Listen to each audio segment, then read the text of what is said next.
Graças a Deus. Quantos estão felizes aqui nessa noite por adorar ao Senhor? Você já deu um abraço nesse parceiro de oração que está perto de você? Profetize uma palavra de bênção, de vitória. Como é bom estarmos aqui juntos para celebrar e adorar o nome do Senhor. Aleluia! Graças a Deus. Quantos se sentem livres aqui? Levante sua mão. Quantos se sentem livres? Como é bom adorar a Deus. Toda a opressão, toda a tristeza já foi embora. E agora, Deus irá trazer a palavra revelada ao seu coração. Amém? Graças a Deus. Fale assim para a pessoa que está perto de você. Checkmate. Esse é o tema da palavra que nós temos para hoje. É o que temos para hoje. Amém? E Deus vai falar conosco. Abra lá sua Bíblia, por favor. Em 1 Pedro, capítulo 1. Versículo 13 ao 16. Nós vamos ler. Tem umas pessoas se batendo para achar. Então vamos lá. Traz por título: A Santidade na Vida. Por isso, cingindo o vosso entendimento, sede sóbrios, e esperai inteiramente na graça que vos está sendo trazida na revelação de Jesus Cristo, como filhos da obediência. Vamos dizer juntos, filhos da obediência. Não vos amoldeis as paixões que tinhais anteriormente na vossa ignorância. Pelo contrário, segundo é santo aquele que vos chamou, tornai-vos também santos, vós mesmos, em todo o vosso procedimento, porque está escrito: sede santos, porque eu sou santo. Amém? Você pode sentar aí no seu lugar? Graças a Deus. Nós lemos aqui 1 Pedro, e do nada eu lembrei de uma situação. Só sabendo aqui com vocês, quantas meninas solteiras nós temos aqui. Ah, muito bem. Eu me lembro que, enquanto ainda menina solteira, ainda não tinha tido o privilégio de conhecer o amor da minha vida. Eu me lembro que uma vez eu estava num culto e um pastor falou assim, deixa eu começar do começo, senão vocês não vão entender. Eu estava num culto e eu era uma menina solteira e chegou uma pessoa nova ali na igreja. E as meninas podem até estar esperando no Senhor, né? Mas nós estamos sempre sondando e fazendo uma avaliação diagnóstica, né? Para ver assim, se corresponde àquilo que temos orado, né? E chegou uma pessoa nova na igreja. Eu olhei assim e falei assim, trabalhador, né? Inteligente. Dei aquela olhada e falei assim, olha Deus, se for do Senhor, confirme em meu coração. E daí o pastor disse, abra lá a sua Bíblia, em 1 Pedro. De repente eu vejo o cidadão, todo elegante, procurando, se quebrando lá em Gênesis, em Êxodo, procurando o 1 Pedro. Rapidamente eu suspirei e disse, respondido, Senhor. Já estava tudo esclarecido. Não era ele, porque eu sabia que Deus tinha separado para mim alguém com conhecimento sólido bíblico, né? Graças a Deus.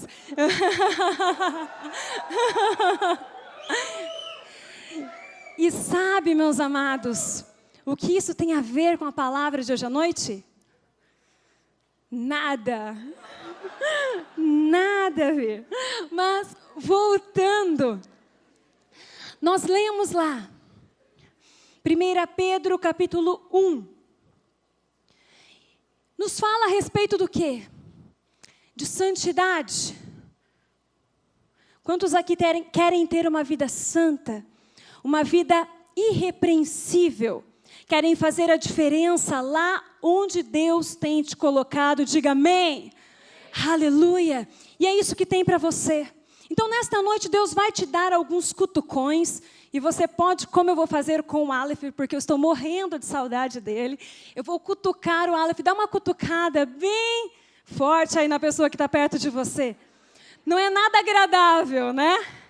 Não é nada agradável. Eu, particularmente, não gosto de ser cutucada, mas nós seremos cutucados hoje, mas é para o nosso crescimento. Quantos querem crescer? Quantos querem ser esta pessoa irrepreensível? Amém? E é isso que Deus tem para nós, meus amados. Quando nós lemos aqui 1 Pedro, uma observação bem interessante, é que este livro, ele foi escrito em um contexto histórico de 64 ali depois de Cristo. E é bem o momento de Nero, aquele big incêndio.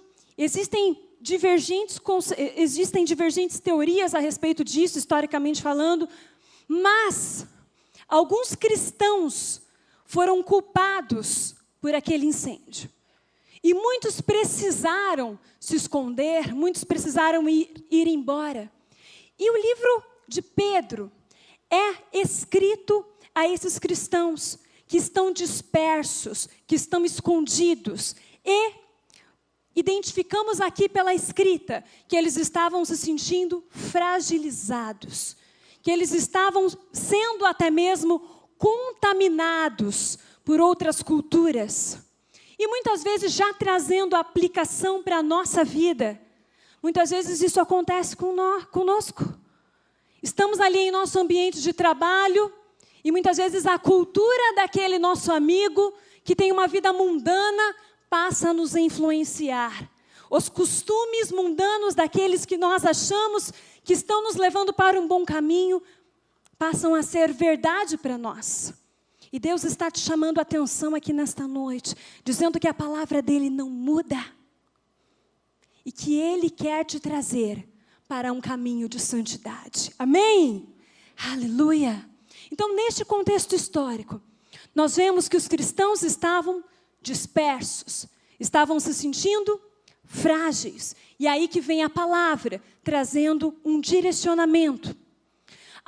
Por falar em santidade, nós precisamos olhar a Bíblia com tudo aquilo que ela traz de significado para nós. Muitos atualmente interpretam os evangelhos da forma que lhe é conveniente. Esta parte aqui fala a respeito de bênçãos, então é para mim. Esta outra fala a respeito de compromisso, então não me serve. Deus está te chamando para um caminho de compromisso com Ele. Deus está te chamando para uma vida de sim, sim ou não, não. Deus está te chamando para um checkmate. Deus está te chamando para esse confronto, para esta decisão. Amém? Nós não precisamos interpretar a Bíblia só de acordo com aquilo que é agradável aos nossos interesses. Lá no versículo 13, pode ler lá comigo. É falado a respeito, esperai inteiramente na graça. Algumas pessoas ainda possuem um conceito errado a respeito de graça. Acham que graça é porque Jesus já pagou todo o preço por nós. Então podemos sentar e descansar confortavelmente. Não, meus amados. Nós ainda temos uma cruz a carregar. Nós ainda somos a geração do compromisso. Nós somos, sim, a geração que irá fazer a diferença. Esta geração, nós até conversamos sobre isso na reunião da banda, hoje à tarde. É uma geração, falo aqui, me encaixando nessa geração, que eu estou me sentindo bem novinha. É uma geração que não gosta de ser contrariada. Levante a mão bem alto quem ama ser contrariado aí, ó. Ninguém.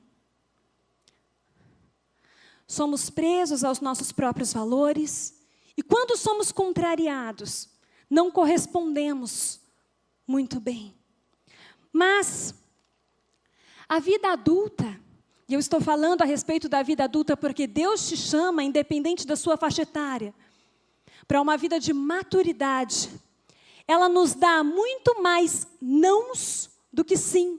Não é verdade? Não é assim? Você acorda lá às 6 horas da manhã e muitas vezes você não tem vontade de trabalhar. Você está exausto, já acorda cansado. Mas você tem que trabalhar. Você sai do trabalho muitas vezes com aquela vontade de ir para casa, assistir um filme. Mas muitos aqui têm que ir para a faculdade. E essa é a vida adulta. Uma vida que nos dá muito mais nãos do que sim. E obediência não é fazer aquilo que me é conveniente. Mas obediência também não é fazer só aquilo que eu concordo. Obediência é fazer aquilo que não é minha vontade. Muitas vezes precisamos fazer o que nós não queremos por confronto, para sairmos do nosso estado de estagnação, porque Deus quer que você cresça. Quantos querem crescer aqui? Quantos querem ter uma vida de santidade? Quantos querem deixar para trás coisas que estão atrapalhando a sua comunhão com Deus e viver de fato um compromisso? Não apenas vir aos cultos por uma rotina, se acostumar porque tem uma galera legal. Não, mas vir por amor a Jesus. Amém? Vamos ler o segundo texto. 1 Tessalonicenses 4:3, vamos lá. Pode ir achando aí na sua Bíblia, assim você já vai treinando. 1 Tessalonicenses 4:3. Pois esta é a vontade de Deus, a vossa santificação, que vos abstenhais da prostituição.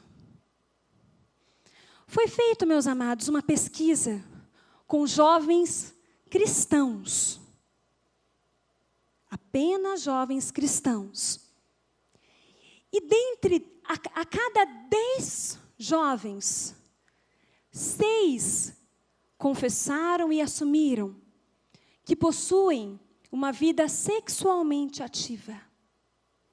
A cada 10, 6 assumiram. Já pressupomos que houveram aqueles que não assumiram. Deus está te chamando para o compromisso, no sentido de que você é alguém levantado por Deus para remar contra a maré. Muitas vezes, mesmo em meio a um ambiente cristão. Deus te chamou para fazer a diferença. Deus te chamou não para ser a geração da hipocrisia, mas para viver de fato um compromisso, uma aliança com Ele. Quantos recebem isso? Quantos querem viver isso? E sabe, meu amado, se você está aí sentadinho pensando, como eu queria ter uma vida separada, como eu queria ter uma vida santa. O Deus que estamos falando aqui, não é um Deus carrancudo que está te julgando, não. Ele é o Deus que te fortalece. Ele é o Deus que está com você. Ele é o Deus que te dá plenas condições para ter uma vida de santidade. Amém? Foi realizada também uma outra pesquisa. E até a fonte dessa pesquisa é aquele livro bem famoso, Casamento Blindado, talvez alguns já leram. A cada 4 casamentos entre cristãos, nós estamos falando do meio da igreja, a cada 4, 1 termina em divórcio. Deus tem uma história diferente para você. Deus tem uma história de bênçãos nesta área para você. Quantos recebem isso? Sabe por que que muitos terminam sim em divórcio? Porque as pessoas às vezes possuem um conceito errado. Acham que você está na igreja, levando uma vida talvez torta, escondendo, omitindo uma situação aqui, outra ali. E de repente você encontra a pessoa da sua vida e tudo passa a ser cor-de-rosa e vocês se casam e são felizes para sempre. É assim? Não. O seu caráter precisa ser tratado agora. A sua vida espiritual precisa ser solidificada, fortalecida agora. Esse é o momento. Quando você se casa, você continua sendo a mesma pessoa que você é agora. É por isso que a mudança precisa acontecer hoje. É um processo. Meus amados, muitos pensam a respeito da sua vida sentimental, casamento, e acham que isso é algo que você só vai provar lá no futuro. O seu casamento, ele já está acontecendo agora. Os casais aqui, né, sabem que tudo que vivemos enquanto casados, nós plantamos na nossa vida de solteiro. Em nossas escolhas, na nossa conduta. Você está plantando o seu amanhã. Cada não que você diz, cada decisão que você para e fala, vou orar um pouquinho, preciso conversar com alguém. Tudo isso, meu amado, Deus vê e te honra. Eu me lembro, há um tempo atrás, por isso que é bom, né? Vir de outra cidade, daí você pode contar uns causos, só alguns que vão meio que saber. Eu me lembro, há um tempo atrás, que eu atendi uma pessoa após o culto, não era aqui, e nós não escolhemos o assunto, né? A pessoa vem, nos aborda, muitas vezes não sabemos a respeito do que se trata. E era um menino bem feio. Pense numa pessoa feia. Pense, assim, é o dobro. Bem feio, assim, tadinho. E ele veio, e ele me contou assim, pastora, que provação, que luta. Onde eu vou, tem menina no meu pé. Onde eu vou, elas tentam me segurar. É no Facebook, mandando recadinho, é no WhatsApp, não tinha WhatsApp naquela época. É depois do culto, estou cansado. Quase cantei para ele a versão do Luciano, né, da música. Mas todo dia Batseba vem, me chama. Essa é a versão do Luciano. Mas feio que dói. E precisei orar para que Deus desse força, para que Deus desse condições. E enquanto ele falava a respeito da situação, sabe aquela cara de paisagem assim que a gente faz, quando você fica meio que processando a informação assim? E eu fiquei pensando, quando ele saiu, imagine os bonitos. Não é verdade? Imagine a aprovação que os bonitos não passam. Sabe por quê? Isso tanto, né, para homem, para mulher, aqui não estou generalizando as meninas de maneira alguma, mas a palavra nos ensina a esperar inteiramente na graça de Deus. Isso que nós lemos aqui, em 1 Pedro, capítulo 13. Por isso, cingindo o vosso entendimento, sede sóbrios e esperai inteiramente na graça de Deus. Uns decidiram esperar, outros foram obrigados a esperar mais um pouquinho, não é verdade? Mas nós sabemos que precisamos esperar e que a sua conduta seja irrepreensível, meu amado. Assim como estava aquele povo, muitos estão sendo intoxicados pelos padrões do mundo.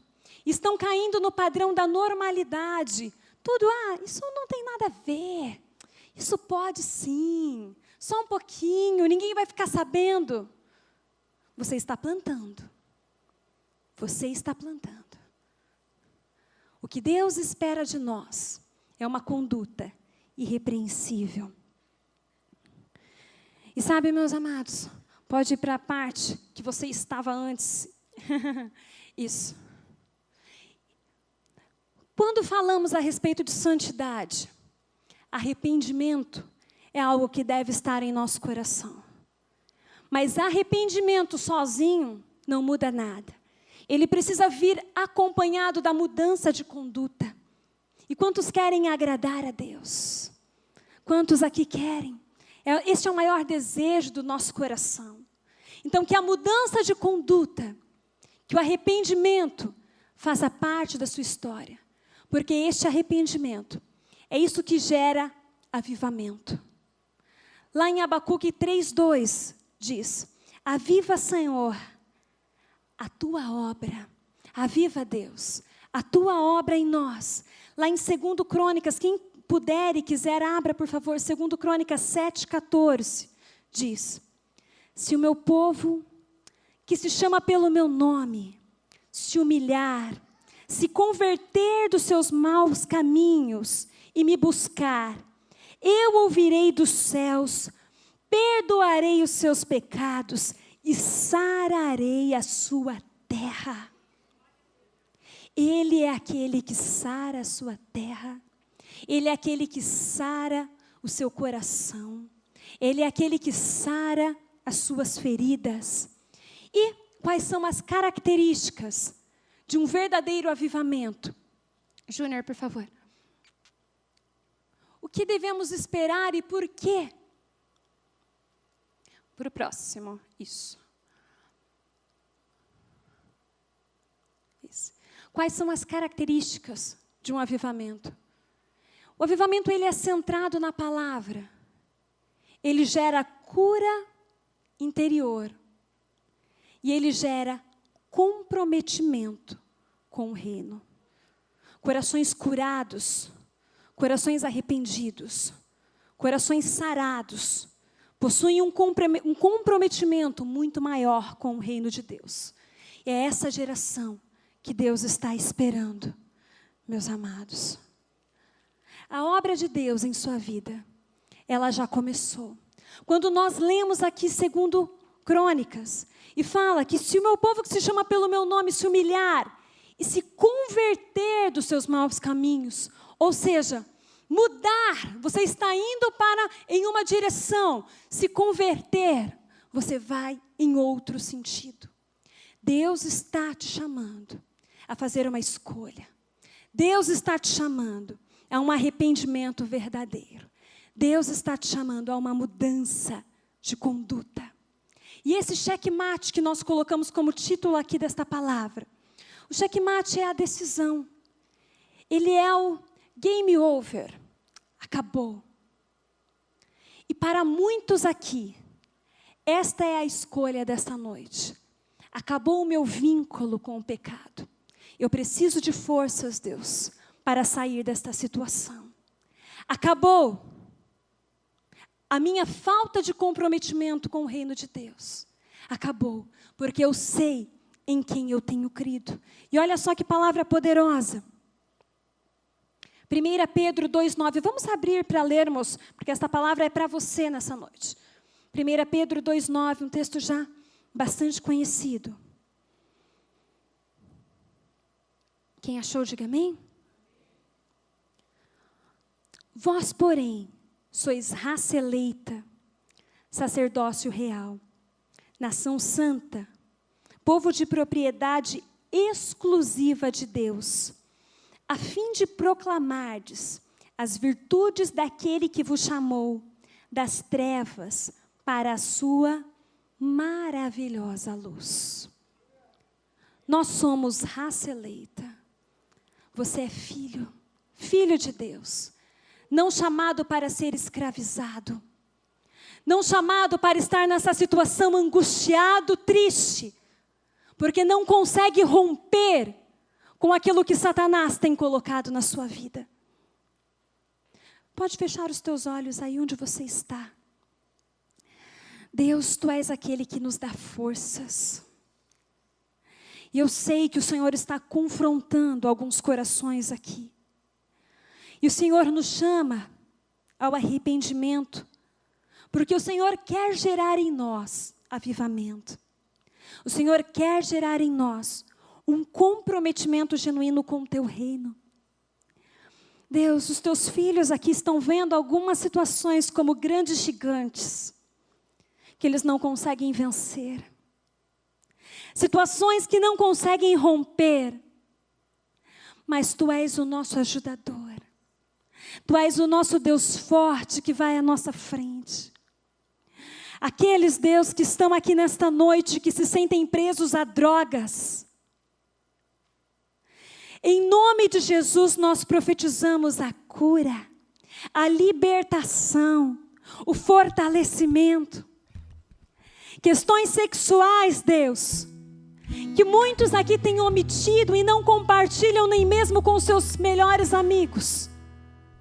Nós colocamos isso aos pés da cruz, porque o Senhor não olha para nós como indignos da Tua presença, mas Tu és um Pai amoroso, que cuida do nosso coração e nos fortalece, dando força para continuar. Filhos que estão presos a costumes mundanos, a palavreados torpes, Tu és aquele, Deus, que nos faz crescer. Tu és aquele que está forjando o nosso caráter. Que as pessoas que moram conosco em nossa casa possam ver Jesus em nós. Possam identificar Tua presença em nós. Nós queremos romper com o mundanismo. Nós queremos romper com aquilo, Deus, que tem atrapalhado a nossa comunhão contigo. Deus, nós estamos profetizando aqui a respeito de uma geração de mãos limpas. Nós estamos profetizando aqui em uma geração com suas vestes limpas, justificados pela graça, arrependidos, Deus, e dispostos a buscar avivamento, e dispostos a buscar proximidade. Meus amados, lá no Salmo 42, pode olhar aqui para frente. Quando o salmista diz: assim como a corça anseia por águas, assim o meu coração suspira pela Tua presença. Eu sei que esse é o nosso desejo aqui nesta noite.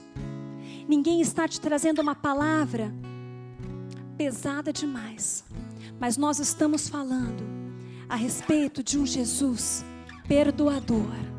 Nós estamos falando a respeito da graça que superabundou todo o pecado. E essa graça está disponível para você, para que você possa vivê-la em sua plenitude, desfrutando de uma vida com Deus. Deus é aquele que te fortalece. Deus é aquele que muda e que te ajuda a mudar de conduta. Quantos querem provar desta vida de proximidade? Quantos querem provar desta vida de avivamento? Quantos querem sentir mais da presença de Deus? E onde estiverem, sentir o Espírito Santo falando a você, te incomodando sobre aquilo que você não deve fazer. Como é bom ter essa sensibilidade, esse discernimento ao Espírito Santo de Deus. Ele é aquele que vai nos direcionando, confrontando e mudando muitas vezes até mesmo o nosso caminho. Eu quero chamar você que quer ter proximidade, você que quer ser fortalecido. Antes de você sair do seu lugar, podemos chamar a equipe de culto aqui. Nós vamos orar. E essas mãos serão ungidas para te abençoar com autoridade. Quando você receber a unção, meu amado, saiba que Deus está te fortalecendo nesta noite para crescer. O pastor Júnior vai ungir toda a equipe. E essa é uma unção de autoridade para abençoar a sua vida. Deus está te trazendo a um relacionamento mais profundo. Deus quer proximidade com você. Enquanto nós cantamos aqui uma canção, você que quer viver da graça de Jesus em sua plenitude, você que quer se humilhar e buscar a presença de Deus, vem aqui à frente porque queremos te abençoar.